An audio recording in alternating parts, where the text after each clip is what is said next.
नमस्कार दोस्तों, जय हिंद। स्वागत है आपका आपके अपने चैनल पाठशाला विद केके में। बिहार पुलिस प्रीवियस ईयर के सारे क्वेश्चन को कवर कराऊंगा जो कि बिहार पुलिस में अब तक पूछे गए हैं, चाहे वह फायरमैन के हो या फिर अन्य बिहार पुलिस कांस्टेबल या फिर मद्य निषेध की या किसी अन्य की, है ना। इसमें हम लोग कवर करेंगे। तो देखिए, ज़्यादा वक्त नहीं गवाएंगे और वीडियो को शुरू करेंगे, मुद्दे पर आएंगे। सबसे पहला क्वेश्चन यहाँ पर आपको दिख रहा होगा, ये देखने को मिलेगा, बलवंत राय मेहता समिति ने किस प्रकार के पंचायत राज की संरचना की सिफारिश की। तो देखिए दोस्तों, पंचायत राज से क्वेश्चन पूछा जाता है तो पंचायत राज को अच्छे से पढ़िएगा और यहाँ समझिए।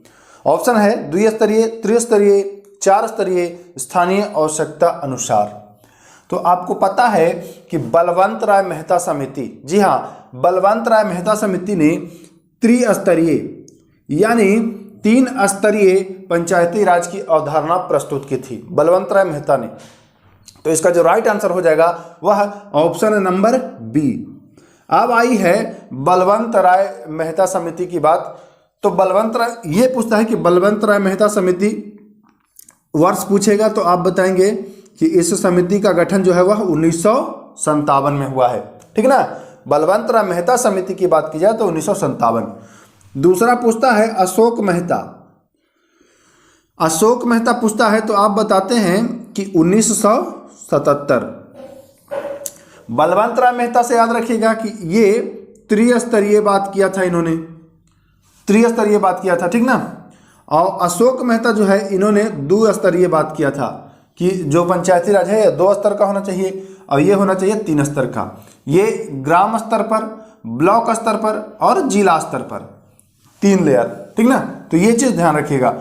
1957 बलवंत राय और अशोक मेहता 1977। कैसे याद रखना है? अमूमन होता है ए पहले तब बी, लेकिन यहां ध्यान रखना है पहले बी फॉर बलवंत और फिर दूसरे बाद में ए फॉर अशोक। ऐसे बहुत कंफ्यूजन होता है एग्जाम में कि पहले बलवंत था कि पहले अशोक था। तो ध्यान दीजिएगा कि पहले बलवंत था, पहले बी है, ठीक ना, कोई दिक्कत नहीं। चले अगले क्वेश्चन की ओर, इसको मिटा देते हैं। हाँ, अगले क्वेश्चन की ओर चलते हैं। देखिए अगला क्वेश्चन है, देखिए पंचायत से एक और क्वेश्चन आ गया है, बहुत ही महत्वपूर्ण है। देख लीजिए, यहाँ पर दिख रहा होगा, पंचायत चुनाव के लिए योग्य व्यक्ति के निर्धारित न्यूनतम उम्र सीमा क्या है। जैसे आप अगर पंचायत का चुनाव लड़ना चाहते हैं तो आपकी उम्र जो है वह कम से कम कितनी होनी चाहिए, निर्धारित किया गया है। तो पंचायत राज के लिए आपकी जो उम्र है वह कम से कम 21 वर्ष। अगर 21 वर्ष से कम के हैं आप तो आप पंचायत का चुनाव नहीं लड़ सकते हैं। बिल्कुल यहाँ क्लियर हो जाइए। पंचायत चुनाव लड़ने की बात करी जाए तो 21 वर्ष, और पंचायत चुनाव या कि कहीं अन्य मत देने की बात की जाती है तो मत देने की जो उम्र है वह है 18 वर्ष। अगर बात की जाती है लोकसभा चुनाव में अगर आप उम्मीदवार के रूप में खड़ा होना चाहते हैं तो आपकी उम्र जो न्यूनतम है वह 25 वर्ष होनी चाहिए। सबको समझिएगा, ये सारे पूछता है। अगर राज्यसभा पूछे, यहां मैं लिख देता हूं,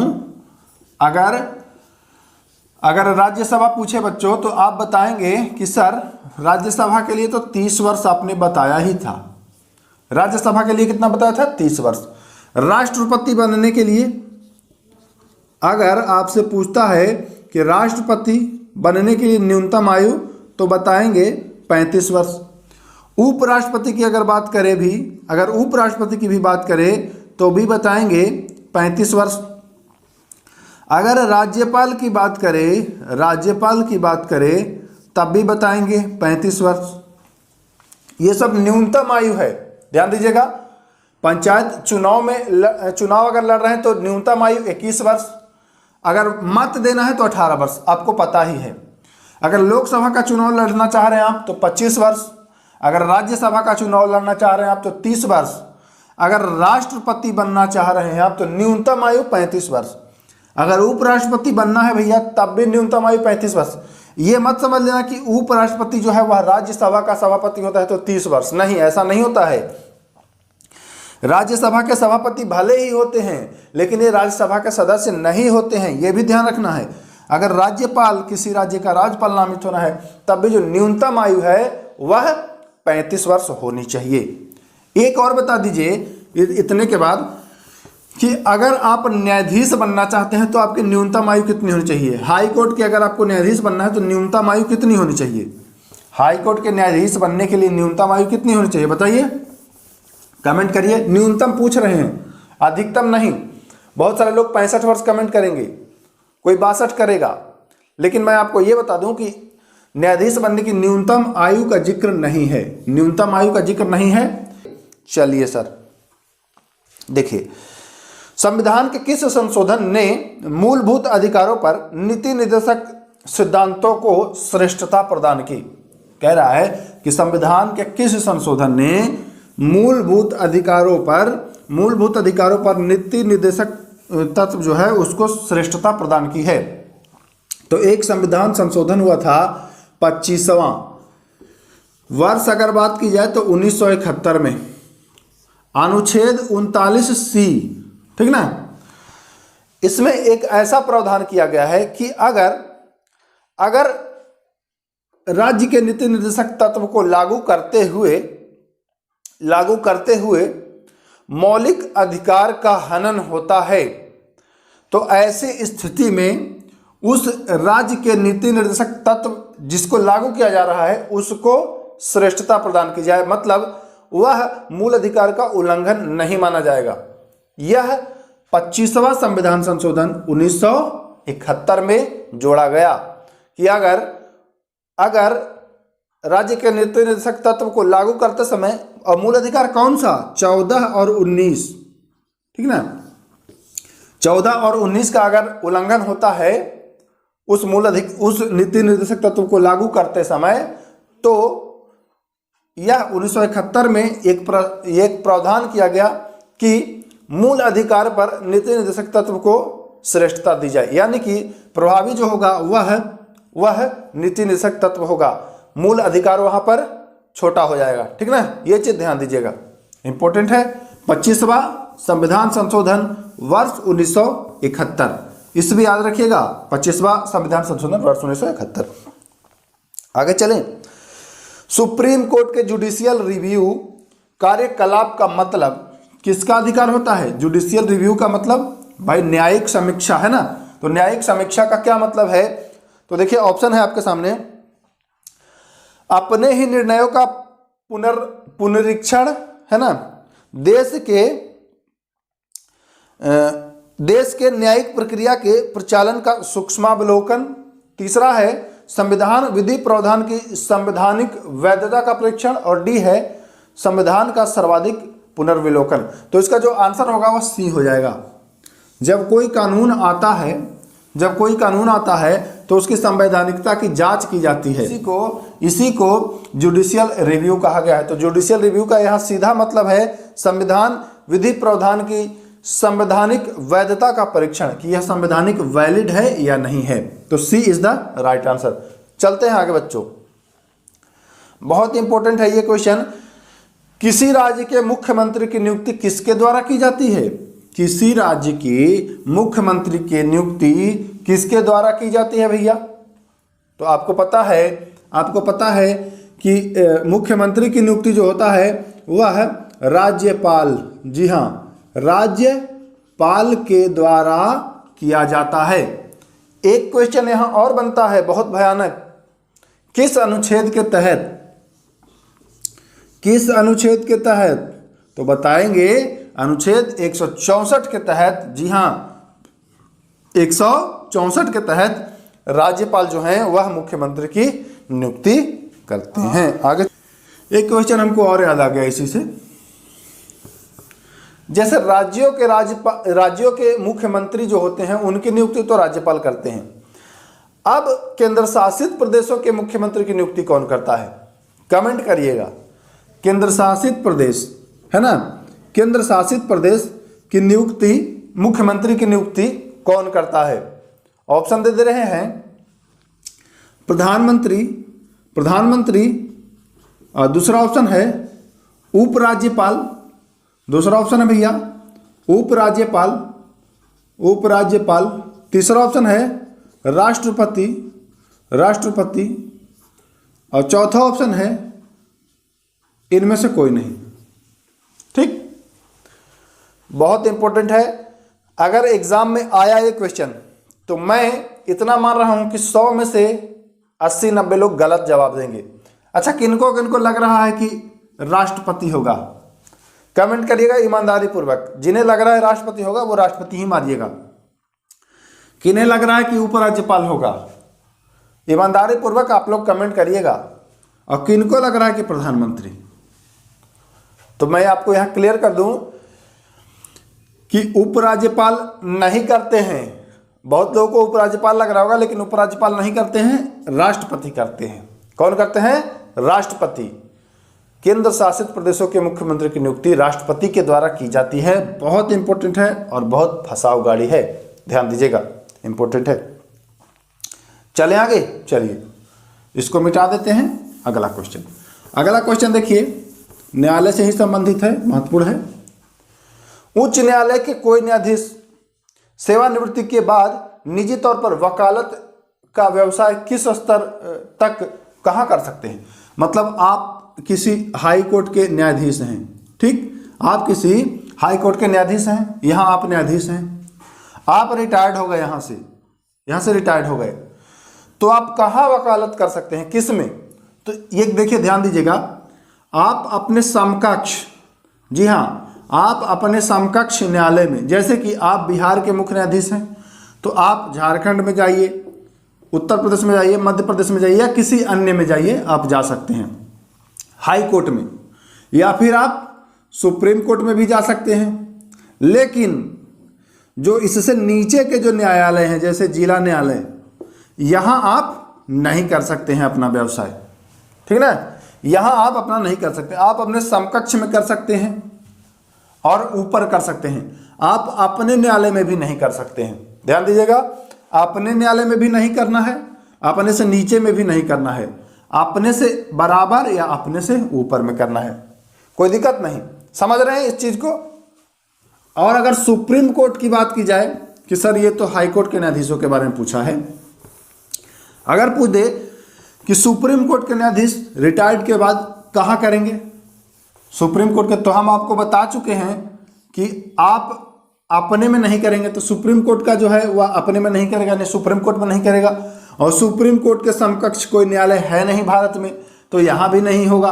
और सुप्रीम कोर्ट से ऊपर भी कोई न्यायालय है नहीं भारत में, तो यहाँ भी नहीं होगा। यानी कहने का सीधा सा मतलब है कि सुप्रीम कोर्ट के न्यायाधीश सेवानिवृत्ति के बाद भारत में कहीं भी किसी भी न्यायालय में वकालत नहीं करेंगे। सीधा सा मतलब यहाँ पर इसका यही है।